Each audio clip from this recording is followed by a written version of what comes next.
አቶ ማን ነበር ስምህ? ናውድ እባላለሁ። አቶ ናውድ፣ እኔ ስመጣ ልሂድ በማለት በጣም ነው ያስደበርከኝ። አይ መጀመሪያም ልሄድ ነበር እኔ ነኝ እንትን። በክፍል 82 ቤዛን መኪና ገጭቷት ነበር። እዚህ ጋር እንደምታዩት እንግዲህ ወድቃለች። ቤዛ ምን ገጠማት? ቤዛ በድንጋጤ ነው እንጂ ምንም ነገር ልጁ አልነካትም እና በጣም ደንግጦ ወይኔ ጉዴ ፈላ ብሎ ከመኪና ወርዶ ያነሳታል። ሲያነሳት ግን ምንም አልሆነችም። አንተ አላጠፋም፣ እኔ ነበርኩኝ የሆነ የተጠቀሙበት ቦታ ጠፍቶኝ ወደ ላይ ያየው ነበር፣ ለዛ ነው እና ይቅርታ አስደነገጥኩ ትላለች። ወይኔ ጉዴ ፈላ፣ በጣም ይቅርታ በናትሽ፣ እኔ እንደዚህ መንዳት የለብኝም ነበር። በዛ ላይ እዚህ ሰፈር ውስጥ ታውቂያለሽ፣ ቤት ውስጥ በጣም የሆነ ጥሩ ሁኔታ አልነበርኩም እና ከቤት ስወጣ ተበሳጭቼ ነበር እና ይቅርታ አድርጊ በቃ ግን ደህና ነህ ግን ትለዋለች። በጣም ፈዟል ልጁ የተገጨ ነው የሚመስለው።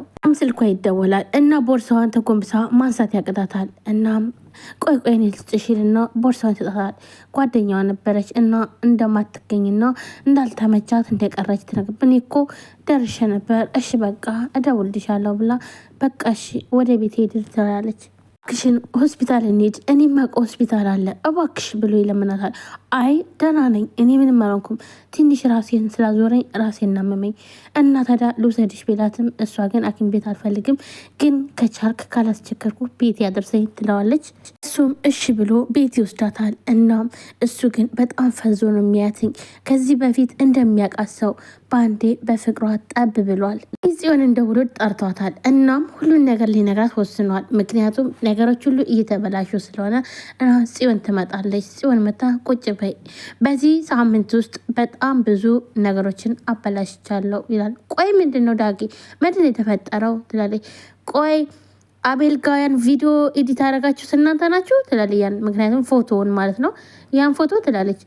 እንዲህ እኔ አይደለሁም እንዴት እንደዚህ ያደርጋለሁ? ቪዲዮ ግን ኤዲት ነው ትላለች። አዎ ፎቶማ ኤዲት ነው ይላት። አሁን ወደ ዋናው ነገር እኔ ብቻዬን ባትለኝ እዚህ ቤት ድርሻልም ነበር።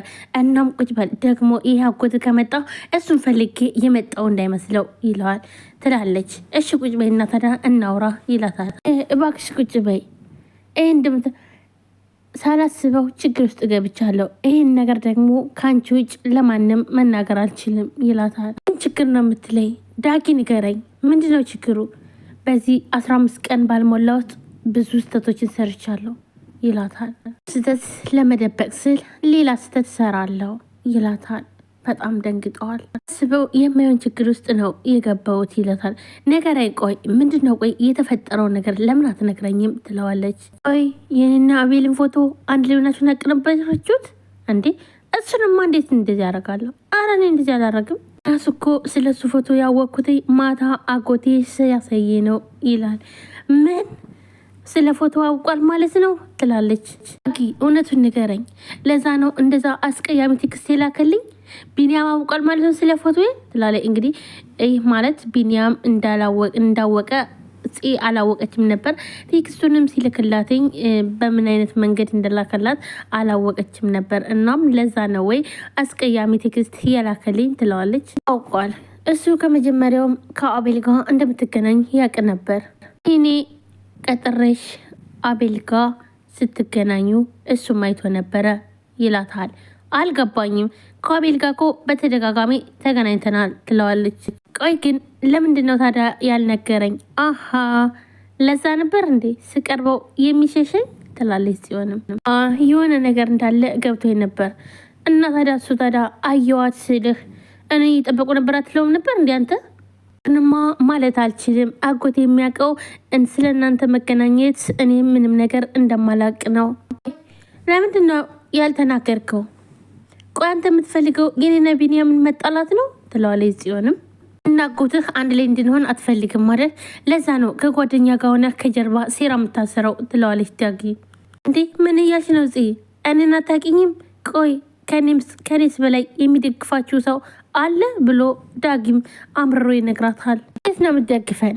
እያለያየን ነው የምትደግፈን ትለዋለች። እንዴ ሲሆን እኔ እኮ ከአንቺ እኮ አጎቴ ይቀርበኛል፣ ግን እኔ አንቺን የፈለግኩብሽ ምክንያት ለሱ ብነግረው ራሱን ያልሆነ ነገር ውስጥ ያስገባል ብዬ ነው። ታውቂያለሽ፣ ድጋሚ አጎቴ እንዲታሰር አልፈልግም ይላታል። ሽም ነገሮችን ሳሰሚ አትፍረጂ ይላታል። እሺ ታዲያ ንገረኛ ለምን አትነግረኝም ትላለች። ጽዮንም በጣም ተናዳለች። ምክንያቱም ሁሉም ነገር ግራ ነው የሆነባት። ከያፌት መወጋት ጋር የተያያዘ ነው ይላታል።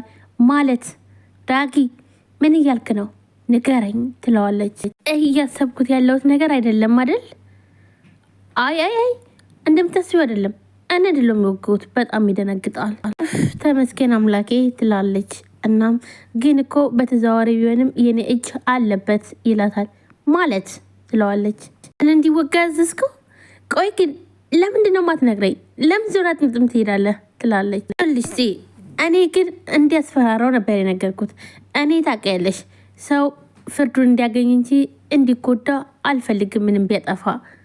እሱ ግን የራሱ ጥላቻ ስላለበት ወገው። ማነው እሱ? አቤል ትላለች። ጽ ትደነግጣለች።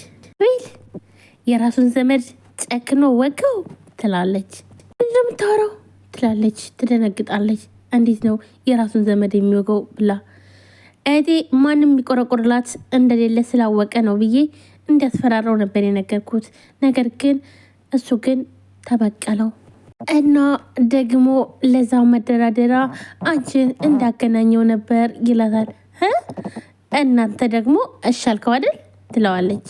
እንዴ እኔ እንዴት እንደዚህ ርቆ ሄዳል ብዬ ያሰብኩት አንድ ቀን ከኔ ጋር ያገኝሻል፣ ከዛ ደግሞ ምንም አይነት ግንኙነት እንደሌላችሁ ትነግሪዋለሽ ብዬ ነበር ያሰብኩት። ነገር ግን እኔ ያሰብኩት አልሆነም ይላታል። ዳጊም ራሽ እኔንም ማስፈራራት ጀመረ ይላታል። እሺ ምን ብሎ ነው የሚያስፈራራ? ጽዮንን እኔ ጋር እንዳገናኛት ለቢኒያም እነግረዋለሁ ይለኛል። በቃ ለዛ በጣም ፈራለው ይላታል። ቤትን ደግሞ አንተን እንደወጋኸው ብዬ አስወራለው አለኝ።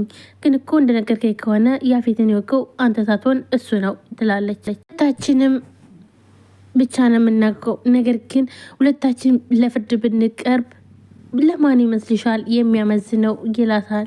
ወደ ወንጀለኛው ነው ሌላ ማን ይሆናል ትላለች ጺም